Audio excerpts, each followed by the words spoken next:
Hello and welcome to the channel. Today we're going to talk about one of my favorite Japanese horror icons, Sadako Yamamura, from the book series Ring, or also known as Rings. We're going to talk about who is she, what is she, her life, and also her death. On this video we're going to explore the original biography of the character as it appears on the novels written by Koji Suzuki, since this is the original source material. Therefore, I must warn you with a spoiler alert disclaimer, since we are going to address some events that are revealed throughout the novel, including some parts of the ending. With that out of the way, let's begin.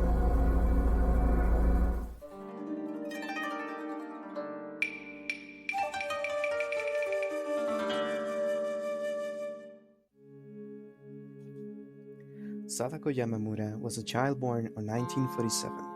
To her mother, Shizuko Yamamura, and her father, the Dr. Heihachiro Ikuma, in a small island of Japan called Oshima, in the province of Izu, deep inside the Sashikiji region.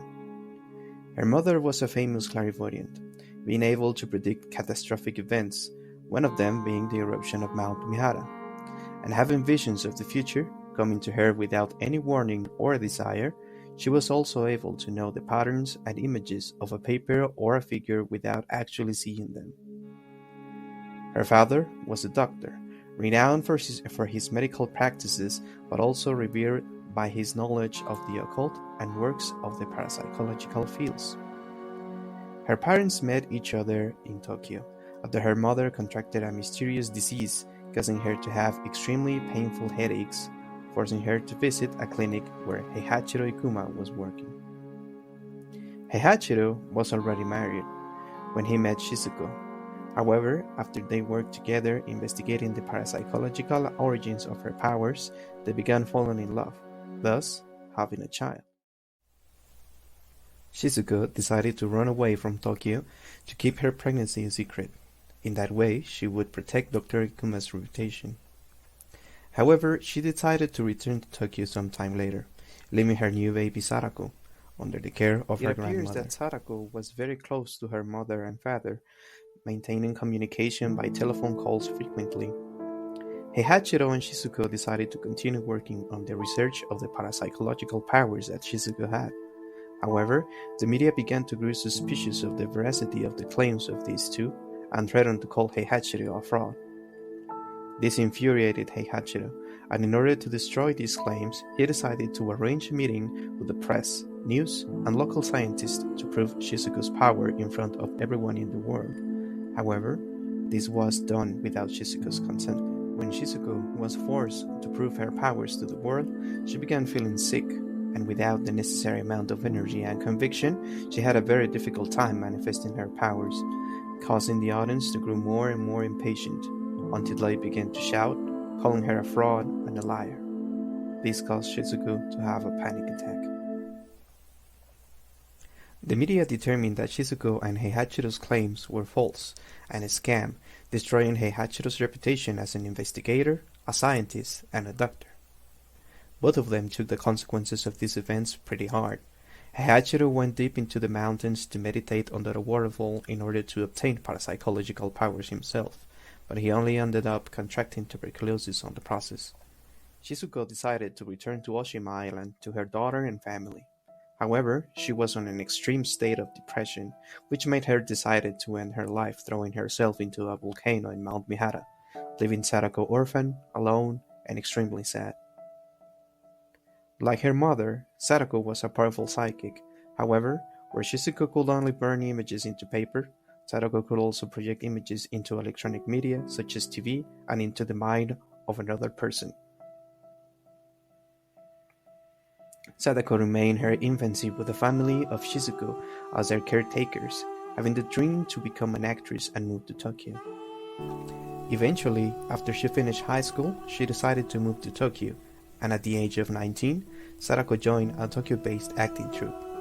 Everyone on the troupe agreed on 3 things regarding Sadako. 1. That she was one of the most beautiful women they have ever seen. 2.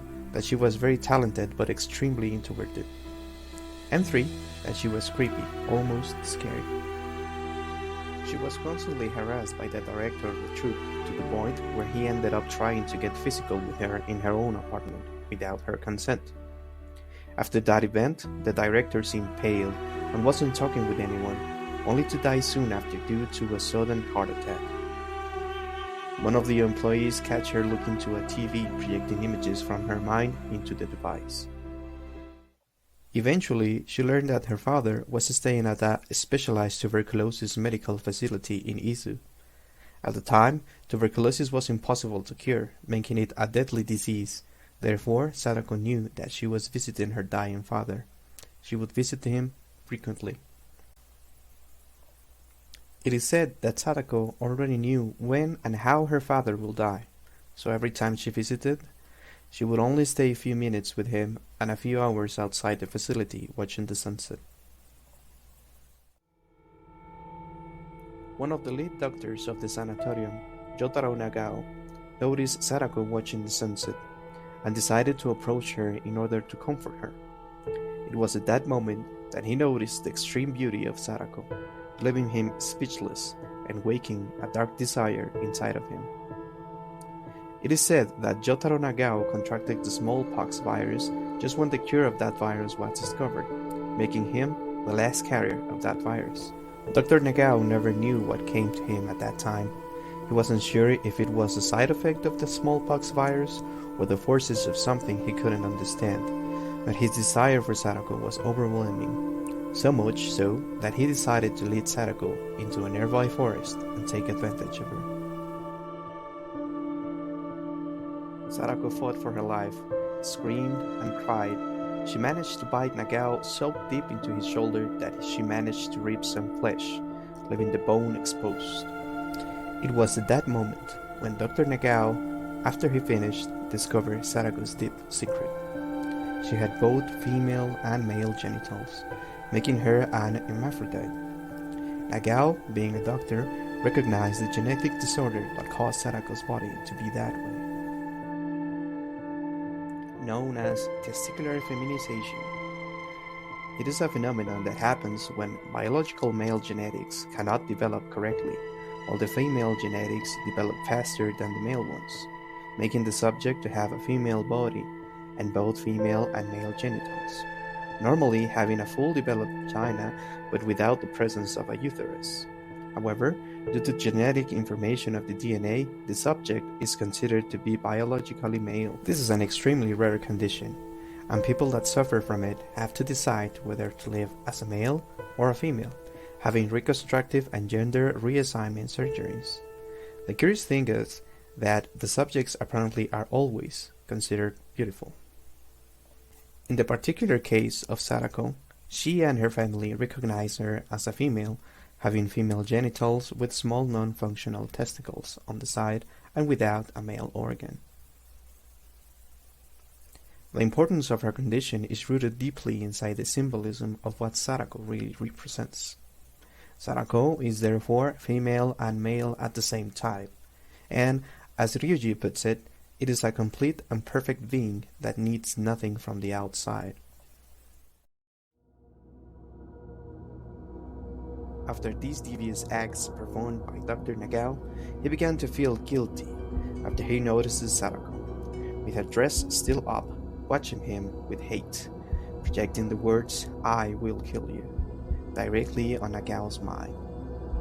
Nagao was soon overcome with fear, thinking that he was going to die a horrible death, and that the only way to protect himself was to kill Sadako first before she could kill him.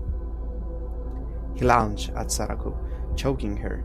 Then he noticed that there was a small well nearby, so, in pure panic, Nagao decided to throw Sadako inside the well, breaking her bones. After that, he panicked at the thought that he would get caught, so he decided to fill the well with rocks and dirt, leaving Sadako to drown and die. Years after the incident, the medical clinic went bankrupt in 1991. The Izu sanitarium, including the well where Sadako was thrown into, had been rebuilt into a mountain resort, and the well was located right below a TV screen of one of the research cabins. Sadako's mind and powers were so strong that she managed to imprint her last thoughts before death into a VHS that was inside a VCR on the B4 cabin right above the well.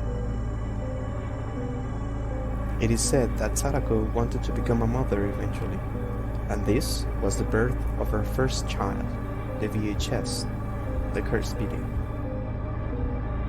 Sadako is a very interesting character, inspired by actual yokai and yurei stories from classic Japanese folklore. She is more of a symbol rather than a monster. She is the perfect being that is beyond our comprehension, the representation of the unknown. If you want me to talk more about this character and her past, let me know in the comments. I do regular streams on Twitch, so be sure to catch me there. Thank you so much for watching. If you liked the video, please let me know. Don't forget to subscribe, and I will see you next time on the next video. Take care, and have a wonderful day.